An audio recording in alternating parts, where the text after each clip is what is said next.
Bilang tugon sa epekto ng patuloy na southwest monsoon o habagat, agad na naglunsad ng libreng sakay ang Bataan Police Provincial Office sa pamumuno ni Police Colonel Marites Salvadora, Provincial Director, upang matulungan ang mga na-stranded na pasahero sa mga binabahang lugar ng lalawigan.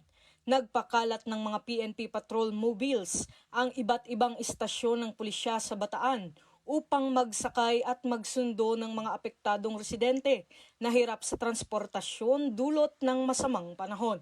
Ang inisyatibong ito ay bahagi ng mas pinaigting na disaster response ng kapulisan upang matiyak ang kaligtasan at kaginhawaan ng publiko.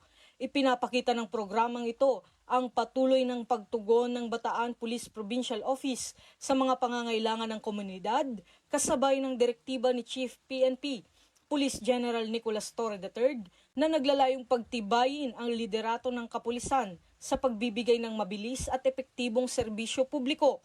Buo rin ang suporta ni Police Brigadier General Ponce Rogelio Peñones Jr., Regional Director ng Police Regional Office 3, sa mga hakbang na ito tungo sa mas ligtas at maayos na pamayanan.